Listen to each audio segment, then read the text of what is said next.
Valentine's Day po pinag-uusapan natin. Ano ngayon buwan ng Feb-ibig. Okay, Feb-ibig. Pag-usapan po natin yung mga nai-scam online. Pagdating sa mga pag-ibig na yan at ano ngayon, base dun sa data, sino ngayon ng mga Pilipino ang mas malaki ang chance ang maloko? Pag sinabing maloko, mabiktima. At magkano ang mga pinag-uusapan natin dito at bakit nahihilig ang mga Pinoy dito? Nasa linya po natin ngayon ang convener po ng Scamwatch Pilipinas para pag-usapan po natin Love Scam 2026. Nasa linya po natin via Zoom si Mr. Josel De Guzman. Josel, magandang araw. Magandang umaga. Salamat po sa pag-imbita niyo sa amin. Hopefully makatulong po tayo. Maligayang araw po ng pag-ibig sa lahat po ng mga nakikinig at nanonood sa Ronda Pilipinas dito sa DWIZ. Josel na lang itatawag ko sa'yo. Mukhang bata ka pa naman. Josel na lang. Bata pa tayo. Ilan taon ka na ba? Gen Z. Gen Z. Magsi-50 na po ako. Magsi-50 ka na. You don't look one, parang 49 and a half ka lang, Salamat. Hindi, mukha kang 30 anyos. Okay, Josel. Ano ngayon, kung pag-uusapan natin ang mga binibiktima ng mga Pilipino, anong pinakamaraming portion o pinakamaraming market o kalagayan sa buhay ng mga Pilipino ang madalas na naluloko? Okay. Dapat po natin isipin, binigyan po namin ng pansin yung love scam every year. Ito na po yung ika-third year na natin. Kasi yung love scam, ito po yung entry point sa investment scam. Pag sinabi niyo pong investment scam, mas malaki po kasi yung nawawala. Hindi po to one time na mawawala ka ng 5,000, 10,000. Ang pinag-uusapan po natin dito, matagal na panahon kasi meron kang karelasyon na scammer na hindi mo alam at unti-unting inuubos yung pera mo through time. Kasi karelasyon mo na at hindi mo pa ito nakikita. Meron ng trust and confidence, kumbaga. Parang ganun. Yes, meron ng trust and confidence. Kaya ang ginagawa namin, lalo na ang daming dating app ngayon, naglabas kami ng mga love scammer profile. So, anim ito. Okay. So, kung isa-isahin natin, yung pinakauna dito, yung tinatawag na sad boy, sad girl. Sad boy, sad girl. Okay. Sad girl. Sa dating app kasi, kalahati doon, hindi totoong tao. Tatandaan po natin, yung mga scammers, organized crime po yan, may mga scam hubs po yan, at kung individual man yung mga scam sa inyo, mas madali silang mahuli. Ang problema, organized, ibig sabihin talagang negosyo talaga nila. Oo, hindi lang dito sa Pilipinas. Correct. Yung mga ibang nag-ooperate nasa Golden Triangle, sa Laos, Myanmar, at saka sa Cambodia. Yung mga love scam dito, ang dami na rin po nating naipasara. At ang kalimitan pong ginagamit nilang profile, ito pong sad boy, sad girl, kung saan pag naka-match mo na, magkakakilanlan na kayo, and then suddenly biglang magbibigay ng sad stories. Okay. Na-aksidente yung nanay ko, na-operahan yung tatay ko, di ba? So, ang ginagawa pa minsan, yung mga biktima, sila pa yung mga nagkukusang magbigay. So, uutang na yan. And then, as soon as binigyan mo na ng pera yan, wala na, ibablock ka na, ibuboost ka na. Yun yung pinakauna. Okay. Yung pangalawa naman, yung tinatawag na seducer. Pero Josel, pagka nagbigay ng pera at naawa sila, minsan yung iba tuloy-tuloy, Josel, tuloy-tuloy. Kaya nga po matagalan yan, lalo na kung may relasyon. Kasi pag nag-sad boy, sad girl na yan, mamaya yung pinakahuling profile, yung slow burn, papasok na doon yun. Pag sinabi mong slow burn kasi, sasabihin ko na yung slow burn, ito yung pinakamasakit na scam. Bakit? Kasi papaasahin ka So, magkakaroon talaga kayo ng relasyon, nag-good morning na kayo, kumain ka na ba, na-miss ka na namimiss kita, yung mga ganun, di ba? Okay. Buwan yan. And then suddenly, kapag wala nang mahotshot sa'yo, minsan papautangin ka pa, umutang ka muna para matulungan mo ko. So, kaya medyo, yan yung pangalawang love scammer profile, yung slow burn. Ito yung pinakamasakit. Kasi talagang, lalo na yung mga edad ko, na pumapatol sa pen pal nung unang panahon na hindi mo pa nakikita. Hindi nagkakainlaban na kayo, di ba? Lalo na ngayon, maglagay ka lang ng magandang litrato dyan. Akala mo, may gusto na sa'yo. And then yung susunod naman, para naman to sa mga kalalakihan, ito yung mga seducer na profile. Ito po yung iiwasan nyo. Seducer? Kasi pag nasa date, seducer. Kasi kapag biglang may magmamatch sa'yo na super ganda at super sexy. Feeling mo, gwapo-gwapo mo na, di ba? And then, di ba, parang, uy, model type, artistahin to. Parang, At interesado minatch sa'yo. ako. Interesado sa'yo. At interesado sa'yo. Oo. So, syempre, ikaw naman, kaya makikipag-chat ka na, and then, Tama. magugulat ka na medyo game, di ba? Medyo Interesado game, sa iyo, medyo pero sa totoo lang, no yung mga tao sa paligid mo, kahit kailan hindi naging interesado sa iyo. Kaya nga, totoo yan. Ganyan pa, hindi naging interesado sa'yo. Oo. Tapos yung mga chat nyo, medyo open na, personal, medyo intimate na. And then eventually, magkakamaigihan na kayo, magsisexting na kayo, and then, hihingi yan ng nude pic. Kasi magpapadala sa iyo yung mga nude pic Naku. at hihingi. Pag nagbigay ka na ng nude pic, at kahit na yung sexting lang, Ah. kapag in-screenshot yan, yari ka na.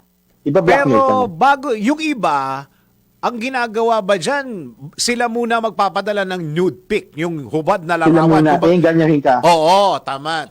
Ganyahin ka muna. Oo, Tapos oo. susunod ikaw naman. No? Oo. Ako nagpadala ako, bakit ikaw hindi ka Tama. magpadala? Ako, yan. Makinig kayo maigi kay Josel. Nako, o, sige, go ahead. Tapos ikaw naman, ma-excite, di ba? Di ba? Kala mo. Wow. Anyway, ang nakakatuwa dyan, ang nakakalungkot kasi dyan, dati sinasabi ko, Dennis, na kapag may nakamatch ka, i-video call mo kaagad. Para makilala mong totoong Correct, tao, oo. di ba? Oo. Ang problema, last year, si NBI, si former Director Jimmy Santiago, may na-raid na scam hub sa Makati. Okay. Yung scam hub na yun, parang call center, and then umupo siya doon sa isang lugar, sa isang station. Oh. Yung mukha ni Jimmy Santiago doon sa station, doon sa screen, nag-iba, naging magandang babaeng chinita. Ay, ganun.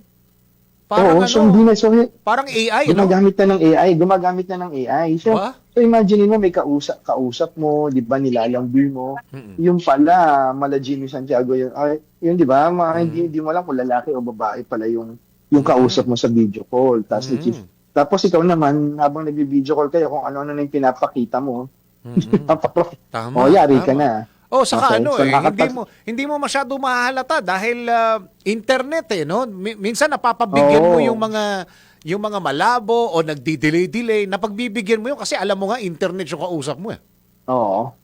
Tapos yung pang-apat, ito yung tinatawag nating investor. Ito yung kasi nga 'di ba sabi ko yung love scam, entry point sa investment scam. Yeah. Tatlo lagi yung titingnan natin. Kasi pag may lumapit sa iyo at mag-o-offer ng crypto, gold at foreign exchange. Okay. Hindi ka naman magbibigay ng 50,000 kahit na sabihin ng 50,000 mo, magiging 500,000, 'di ba? Oo. So, ang gagawin nila, papaibigin ka. Oo. Yung lumapit po sa amin dati, retired principal na babae, naubos po yung 2.5 million niya Oh my gosh. in 6 months Wow. na retirement pay. Ano daw kwento?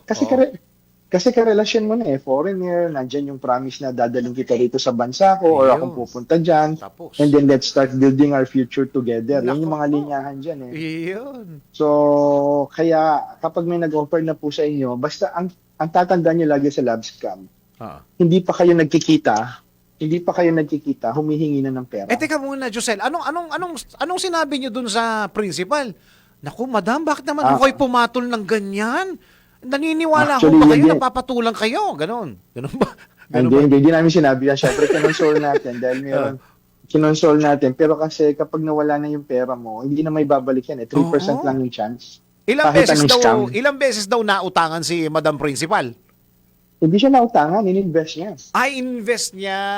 Okay. In-invest niya in the span of 6 months. Siguro nag-average siya ng mga 300, 400 per month. Hanggat sa wala na. So, ganun. And then yung susunod, ganyan din. Yung isa pa, yung babantayan natin, yung serviceman. Kasi yung serviceman, mga foreigners, mga military, kunwari nakadestino abroad. Oo. Tapos gusto lang may mamit. Tapos yung modus yan, padadalang kayo ng pera. Na cash, nakukunin nyo sa NAIA, sa airport. Pag kinuha nyo yun, yari na kayo kasi money laundering na yun.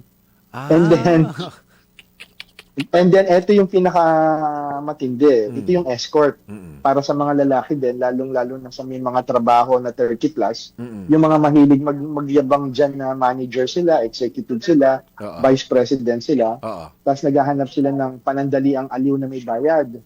So, ang ginagawa dito, pag nag-chat na, okay, magkikita tayo sa hotel, may presyo na yan. So, sabihin mo ng 5,000. O sabihin mo ng 10, kung medyo executive ka, 10,000. So, kung 10,000 yan, ang gagawin ng mga yung escort, hihingi yan ng down payment. Okay? Pag nagbigay ka na ng down payment, ibablock ka na yan, i-ghost ka na. Wala na. Oo. And then, yun, paano mo i-report yun sa 1326, di ba?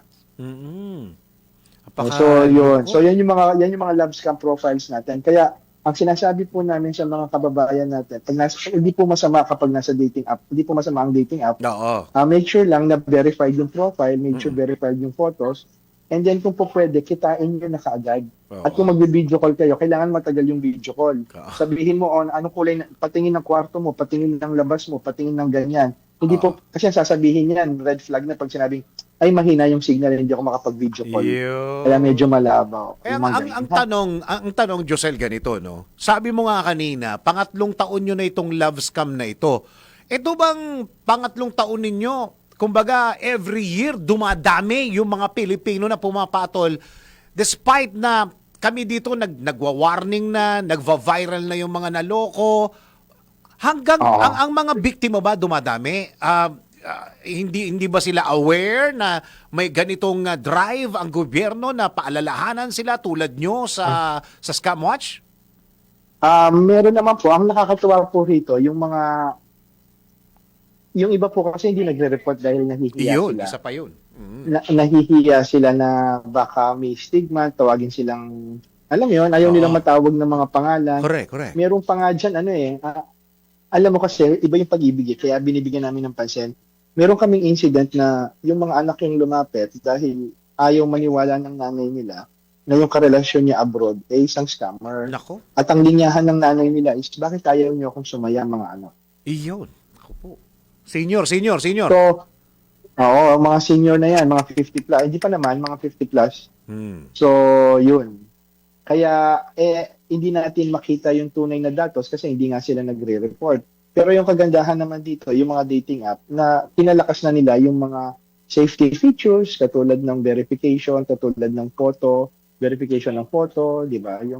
Ay may mga reporting na rin sa mga dating app, lalo na kung peke yung mga profiles. Ang problema dito, Josel, ngayong now we're out and we're warning them and we're educating them na it's happening talaga, na totoong nangyayari, habang pinag-uusapan natin yung style nila, habang pinag-uusapan natin na pwedeng gawin natin para hindi tayo maloko, they keep on improving. Yung mga masasama na yan, sila rin, kung pinag-aaralan natin sila at pinag-aaralan natin yung mga trabaho nila kung paano manloko, sila rin umiisip at nag-aaral ng mga new ways para makapag-scam. Opo, kaya po yung binabantayan natin. Katulad ng sinabi ko 2 years ago, sasabihin ko, video call nyo agad. Nung nakita ko si Director Santiago na nag-iba yung itsura habang nagbi-video call, sabi ko, hindi na applicable yung tip na yon, di ba? Kaya kitain nyo kaagad. Oo, saka hindi ko kasi maintindihan bakit ang daming mga Pilipino na mahilig sa AFAM at long distance relationship. Hindi, actually, sa totoo lang, Josel, interesado ko kung ano itsura maging babae si Director Santiago. Papadala ko sa iyo mamaya yung na naging itsura niya. Okay. Number naman yun ang news last year. Oo, sige. Okay, wala na tayong masyadong oras sa Josel. Okay, pakibigyan ng guidance, ng warning yung ating mga kababayan, lalong-lalo na ngayon. Tama yung sinabi mo, Valentine's season, yan ay palagay ko, mga kababayan natin naghahanap ng, alam mo na, yung magpapakilig sa kanila, yung magpapa-feel na tao sila. Go ahead. Okay, pag po hindi po masama ang dating app, mag-iingat lang po tayo. Make sure po na pag yung nakamatch nyo, verified yung profile nila, verified yung photos nila, hindi po AI at makikita nyo yung buong mukha nila. At the same time, kapag totoong tao po yan, hindi po nila itatago yung social media nila, ma-check nyo sila. At the same time, i-video call nyo po ng matagal, as in matagal. Kapag ayaw po magpa-video call at nagdadahilan mahina yung signal, red flag na po yon. Pag hiningan po kayo ng pera, red flag na po yon. At the same time, kitain nyo na po kaagad. Mag-meet na kayo kaagad para magkaalaman na kung match ba kayo o hindi. At hindi po masamang humingi ng ID sa first meeting. Yun. Maraming salamat, Sir Josel, ha? Salamat din po sa oras. Thank you. Co-founder and co-lead convener ng Scamwatch Pilipinas, si Mr. Josel De Guzman.